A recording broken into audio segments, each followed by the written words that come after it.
Okay, we're back. Another video. What? Two in a row? This is amazing. Okay, this is another one where I'm setting up a video. You know the drill. If you watched last one with Natalie Renee Perkins, it was great. Yes, now we're back. Another video from that Preaching and Worship online summit I hosted where we included digital ministers. So now we're going to talk with Natalie Owens Pike. We're going to do the Natalie. So Natalie Renee Perkins and now Natalie Owens Pike. Natalie Owens Pike is the digital minister at Fifth Avenue Presbyterian Church in New York City. Fantastic pastor and minister and person. So here's the conversation with Natalie. Ready?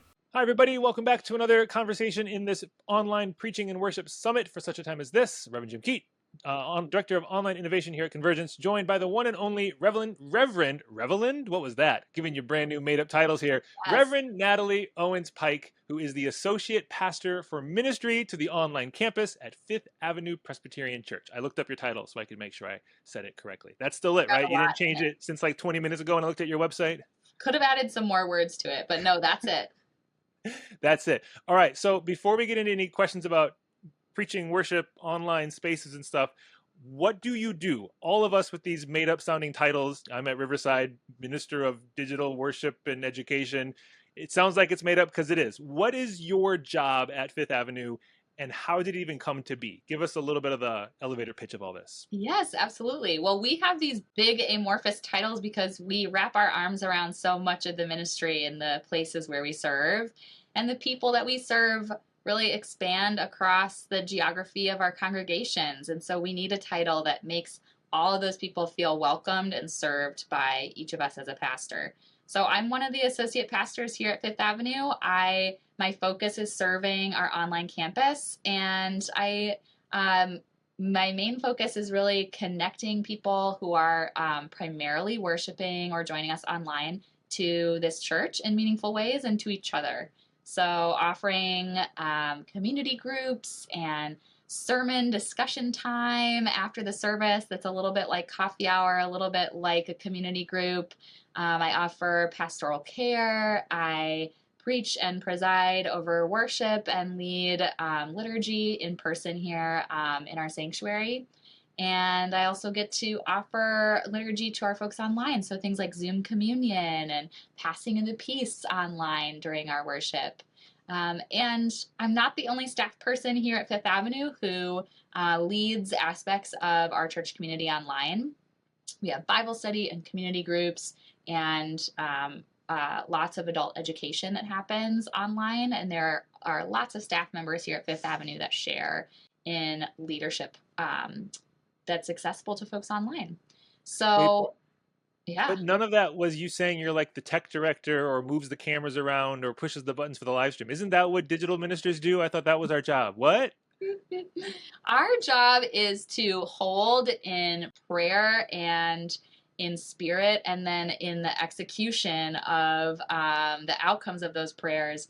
What does it look like for people to access a church community digitally? What does it look like and feel like in people's body, minds, and spirit to be a full member of a worshiping body, even when they are having to press buttons and have the intermediary of a camera or a website in order to feel a sense of belonging? Yeah. I love it. I love it. Yeah, it's interesting how that's people are picking up on that. It's not just the crisis mode, throw a band-aid on from the pandemic, who can turn a live stream on. There are some skills that were needed, especially in those moments, and are still needed, but the ministry side is where it really is essential for the present and for the future, not just the technical manage the digital bits and bytes, but the person-to-person ministry, which we've been doing for 2,000 some years now. Now we're just going to keep doing it in the ways and the spaces that people are showing up. Yeah, I think of that transition from, the Zoom skills we learned of like, okay, I know how to launch a small group within a Zoom room. So there can be a smaller group of people within this big group on Zoom talking to each other. But really the ministry side of it is like, how do I set up that room intentionally to have the right questions, the right people, the right connection and touch points before and after for people to feel like they are part of a spiritual community together. Whew, absolutely. Absolutely. All right. So you hit on some of the things things on a Sunday, which for Yeah. everyone hearing this conversation, they're going to realize I just borrow all my ideas from you, which is No, great. vice versa. I know, I know. Walk us through what is the online congregant or community members' experience of worship on a Sunday? What are they Mm, experiencing? What does that look like? And what is your role in all those pieces? totally. Yeah, so we think about the online experience of worship as a distinct experience from the on-site experience of worship. So if you're sitting in the pew, you're going to see certain things, but if you're online watching our live stream, you're actually going to have some pieces of the experience that are enhanced for you or that are specific to the online congregant. So that might mean, for the 15 minutes of a prelude before the service even begins, you're getting to see some graphics on our live stream that are promoting upcoming events and really giving attention to ones that are accessible online. So you're in the know of what's happening in the church community. And then we really try to create a live stream experience where you don't have to have the bulletin in hand or the PDF on the screen in front of you. So we have anything that you're going to be, call to worship or lyrics to a hymn is all going to be projected on screen alongside the whatever the shot is at the time the person's speaking. And then, the preacher gets to think about, well, what could enhance this experience for someone who is at home worshiping instead of in the sanctuary. So depending on the preacher, there might be additional graphics, photos, or other images that come up during the sermon. When we do the call to give, which is our kind of offertory ask, we usually have a worship leader describing the activity that we're asking people to donate to support that week. But online, you're getting to see clips of people, doing our Meals on Heels ministry or photos of our ministry, our feeding ministry in Midtown Manhattan. So you're getting this sort of enhanced experience and adding some texture to the worship experience that you might otherwise get when you're in person. So there's like no screens in the space for No people in the screens room in to the see that. space, It's so they don't just, oh, know. wow. I know. Wow. And then we have a YouTube chat. We have chat moderators or what we call digital greeters who welcome people at different points during the service. So we acknowledge, as you all do at Riverside, here are 3 cities that are worshiping live with us right now. We're passing the peace to them. And then we invite people to tell us in the YouTube chat, hey, this is where I'm worshiping from this morning, passing the peace to each other digitally. And then we have opportunities for people to have Zoom communion with us. So we have a separate link where people can join us as one body at the communion table from wherever they are worshiping. I don't know about you, but that's like my favorite part of my job every month. I love Zoom communion. It Yes. lasts like 7 minutes, but I'm Yep. like, best 7 minutes of my month right there. So beautiful. Yeah. I think that's such a beautiful illustration of what digital ministry makes possible. Like I remember being an at-home worshiper in the pandemic and taking communion by myself, and it was such an isolating experience to feel like, oh, we're all separate from each other at this table, trying to remember in the body of Christ that we are together. And instead, when we're all on Zoom and we can see each other's faces and we're sharing in the feast together, we've created this opportunity to really feel connected. Yeah. Yeah. But that's not all. Then you mentioned a little conversation, community hour afterwards on Zoom. So you like run from the sanctuary up to an office and you play all the roles of on-site, online. We just need to clone you, I think, is the trick here, or make some sort of digital version of you. That could be Well, scary. actually what's happening is I now have these lay leaders in our online campus that are doing, the opening of the Zoom and hosting the sort of like chit chat and where everybody's joining from and share your names. So I have this like beautiful buffer time for me to get in Nice. the elevator up the stairs. So there are no clones needed. But then, yeah, we do. I get to listen to the sermon in the sanctuary and come up with some discussion question. And we usually put folks into small groups on Zoom and breakout rooms. And then after a few minutes, we come back together. We share our thoughts on how the service impacted us, what we're taking forward into the week. And then we always close in prayer. So we always have a time of sharing joys and concerns. And that has been such a wellspring of really deep relationship where people who, it's never the same group twice, I say, but there's a lot of consistent people. So if you share, hey, I'm praying for some strong and healthy knees for my upcoming marathon. They might say next week, hey Jim, how was your training run? How are your knees doing? And that kind of texture that you get, Yeah. when you're building relationship over time in a church community is what we're trying to let people access online. Yeah, that really it really is special. I love that as well. My favorite thing, we have so many regulars in our online spaces for those similar Yeah. things for virtual coffee hour, is when people are raising their hand to respond or ask questions. I love saying, let's go down to Austin to hear from Ronald. Let's head over to Yeah. Ohio to hear from, like, I love knowing where the people are. And I Yes. always say it to remind us all where we are, but to let that person know, I know where you are. Yeah. Those are the little soft skills that are bringing people, I think, 1 inch closer to the connectedness of it all. So there's so much to it. Absolutely. I think that has really shifted how I think about the cameras in our sanctuary, honestly, Yeah. Jim. And this is something that I would, offer to folks who are thinking about how do I better engage my live stream worshipers is that when I look at the camera that I know is showing me to our live stream worshipers, I have people in mind when I'm looking at that camera. I know that I'm looking at Jan and Jeff in Tulsa. I know that I'm looking at Madeline in Palo Alto. I know that those are the people who are feeling seen by me when I'm making eye contact with that camera. And it helps me to feel like, oh, this isn't just a digital performance. This is a worship service, and we are united through technology. But having in my kind of worship mode, those people in mind has been really helpful to me.